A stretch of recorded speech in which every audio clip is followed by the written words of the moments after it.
What if the most dangerous enemy you'll ever meet isn't out in the world, but hidden inside your own mind?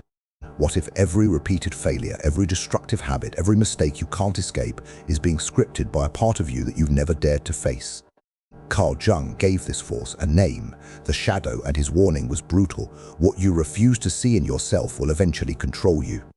The shadow isn't some vague dark side. It is the total weight of everything you suppress, deny, and push away from your self-image. It is every impulse you label unacceptable, every truth you shove into silence, every desire you strangle before it can breathe. Think of the times you've said, "That's not me." You insist you're never jealous, never selfish, never cruel, never aggressive. But denial doesn't erase these drives, it buries them. And buried things don't vanish. They rot, ferment, and grow more dangerous. That is where the threat lies. The shadow does not disappear because you disown it. It lingers in the dark, building strength, and when it emerges, it hijacks your life in ways you never see coming. You may believe yourself patient and kind until one tiny trigger sends you into uncontrollable rage. You may swear loyalty, but repressed resentment twists you into betrayal. You may claim honesty, but lies escape so smoothly you barely notice. This isn't hypocrisy, it's blindness. The shadow leaks out, not through rational choices, but through eruptions, compulsions, and projections. And the more you deny it, the more grip it gains over your life. Jung called this one of the deepest truths of the human psyche. Until you make the unconscious conscious, he warned, it will direct your life, and you will call it fate. The shadow becomes the hidden hand that shapes your destiny, while you mistake its sabotage for bad luck. You see this everywhere. The preacher, his own family with affairs, their downfall is not chance, it's shadow at work. It's easy to laugh at their hypocrisy, but the truth is far closer to home. We all do it, just on smaller scales. We project onto others the very qualities we refuse to admit in ourselves. That arrogant co-worker you despise, does their pride irritate you because you've buried your own hunger for recognition? That selfish friend, do they enrage you because they express a freedom you've denied yourself? Every irritation can be a mirror, reflecting fragments of your shadow. Projection is one of the shadow's sharpest weapons. Instead of facing what's inside, we paint it onto the world around us. By doing so, we blind ourselves to the true source of our pain. Here's where the danger sharpens. The more you deny your shadow, the stronger it grows. And when it finally breaks free, it does so with devastating force, ruining relationships, careers, even entire nations. Jung believed World War II was not only political, but psychological.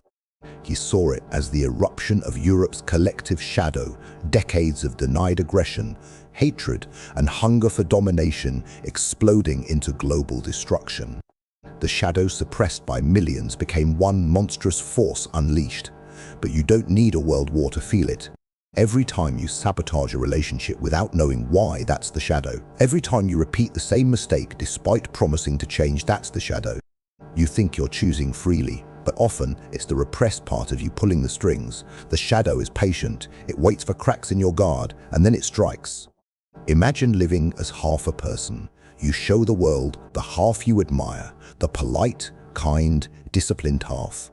But the other half, angry, envious, selfish, lustful, pounds on the door demanding recognition. Most people drown out that pounding with distractions, addictions, or endless busyness. But Jung's warning was clear: what you do not face will eventually face you. And the shadow is not purely evil. Inside it also lies power, raw vitality, creativity, sexuality, ambition, all the forces you exiled. By denying it completely, you amputate parts of your own potential. The man who disowns his aggression never learns assertiveness. The woman who represses envy never discovers ambition. The person who fears lust never unlocks passion for life. This is why Jung insisted the shadow must be integrated, not destroyed. Integration is not indulgence, it's recognition. It's choosing how to direct that energy consciously instead of letting it run wild. But it begins with brutal honesty. You cannot integrate what you refuse to admit. You must look into the mirror and say, yes, that darkness is part of me. Most people recoil at this point. They want to believe they are purely good, purely kind, purely moral. But Jung understood, pretending to be an angel makes you a slave to your inner demon. He wrote, "One does not become enlightened by imagining figures of light, but by making the darkness conscious. The shadow isn't conquered by denial, it is transformed by confrontation." So ask yourself, what patterns keep repeating in your life? What failures return like ghosts? What compulsions betray your own promises? The shadow is speaking, and it will not stop until you listen. If you ignore it, it will keep dismantling what you build. This is why Jung's warning was survival, not philosophy. The shadow you refuse to see will own you until you choose to face it. Pause now and reflect. What qualities in yourself do you avoid the most?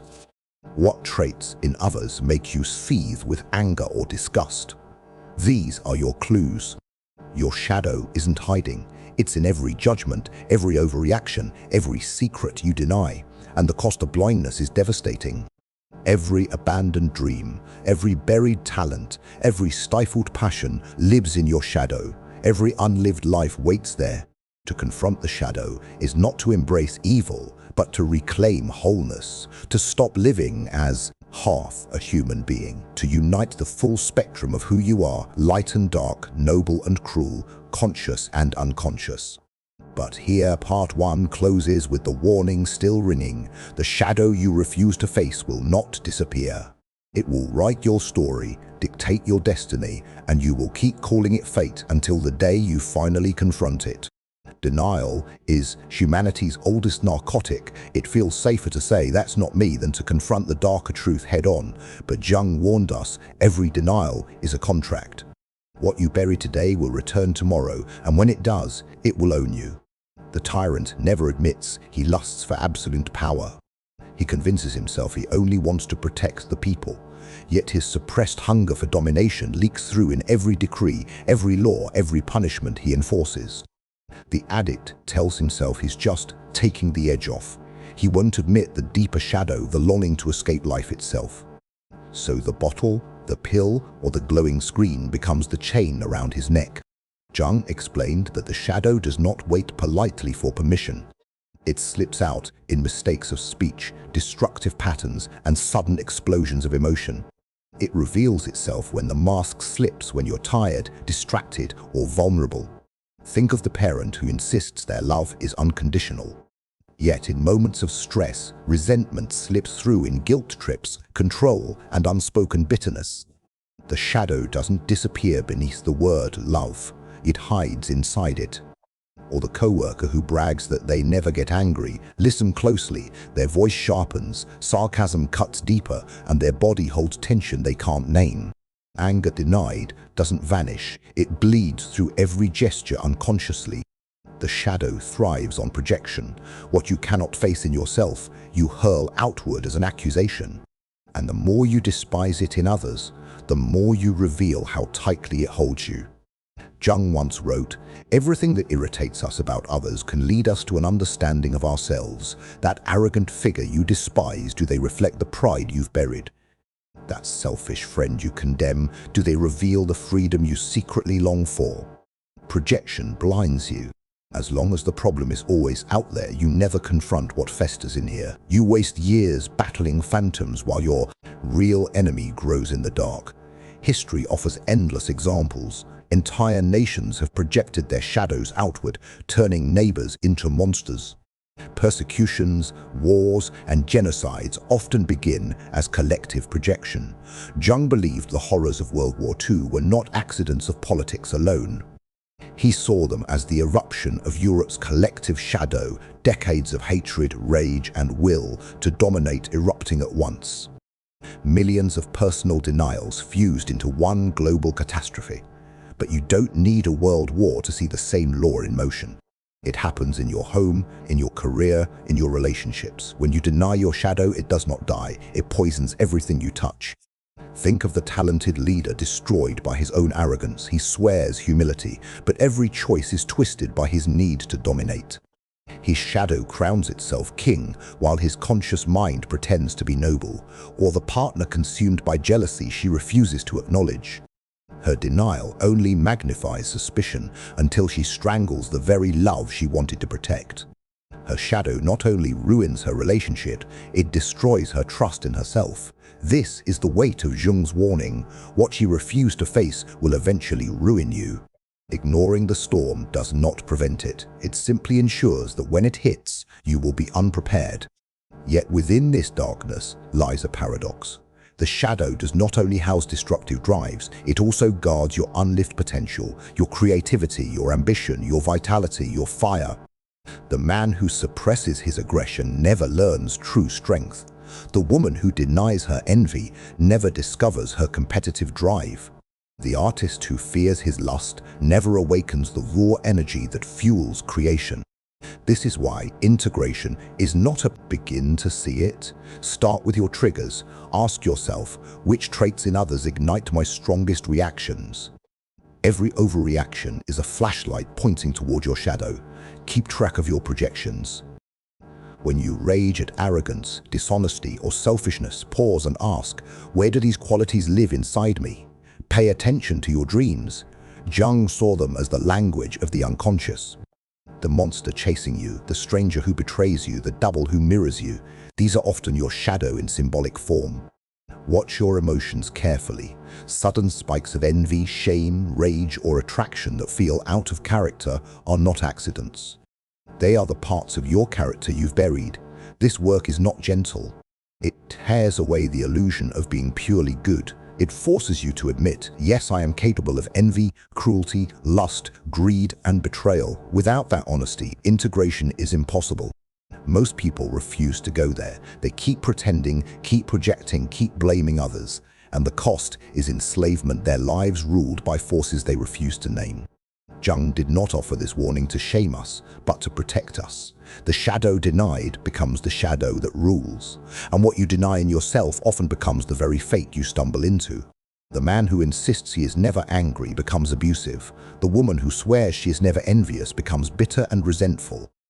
The leader who denies his thirst for control becomes a tyrant. Jung's lesson is clear. What you refuse to acknowledge becomes your destiny. The unconscious does not vanish. It guides your life while you look away. But there is hope. The moment you see your shadow, you loosen its hold. Awareness is the first taste of freedom. When you recognize the shadow, you stop projecting it onto others. You stop blaming the world for what is yours to confront, and you begin the slow, painful, liberating work of integration.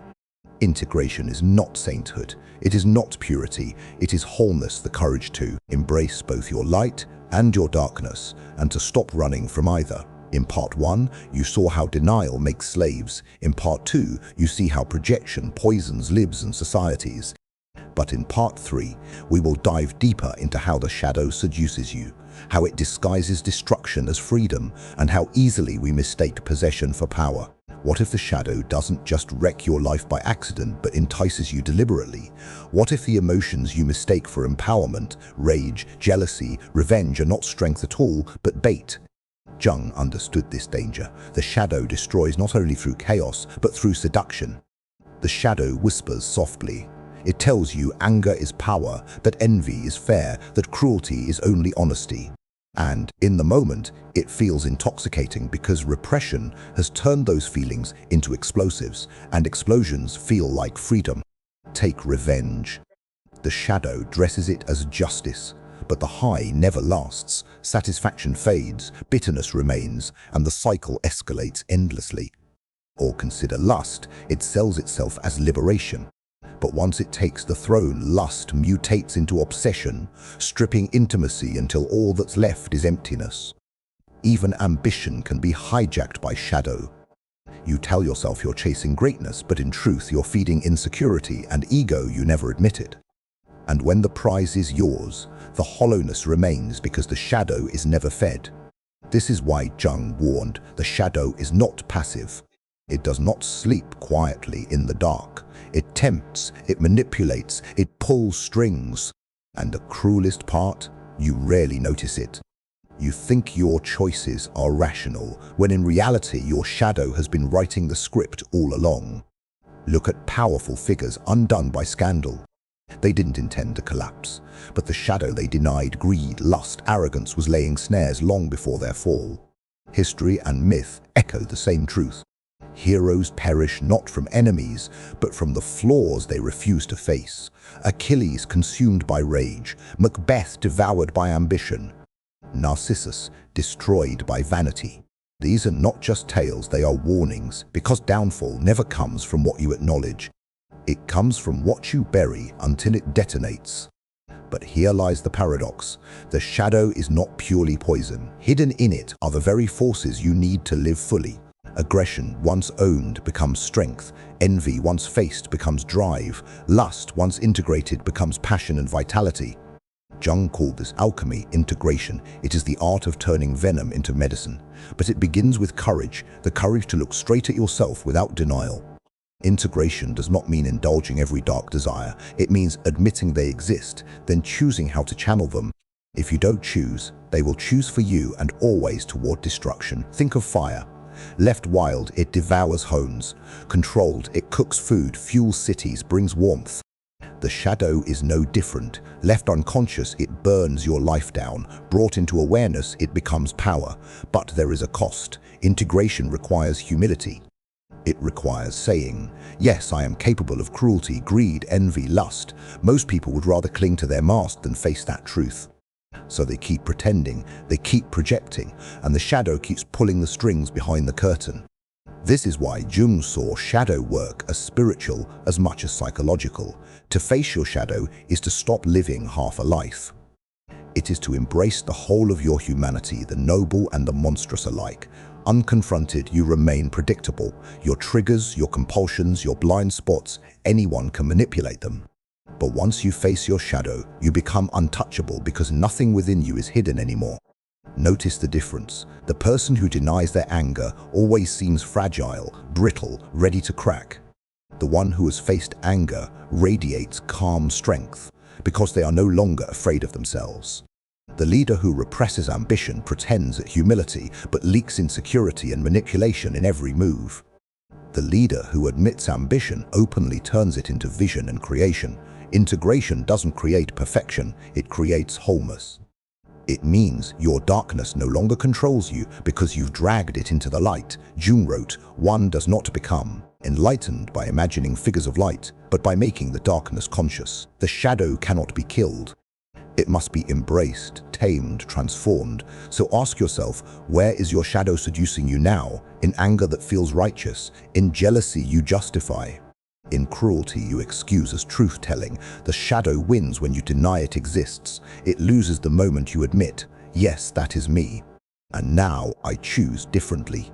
Awareness is its greatest enemy. This is why shadow work feels so heavy. Because to see it is to admit you are not the hero you imagined.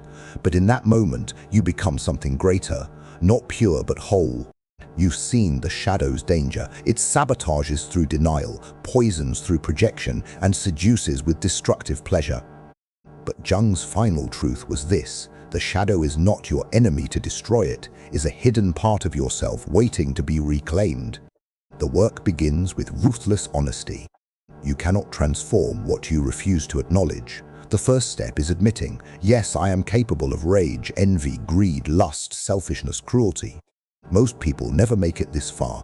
They cling to denial, hiding behind the mask of purity. But every mask eventually cracks, and when it does, the shadow bursts out in vengeance. Honesty is the threshold. Not self-loathing, not pity, just clear recognition. And in that moment, the shadow's greatest weapon, its invisibility, collapses.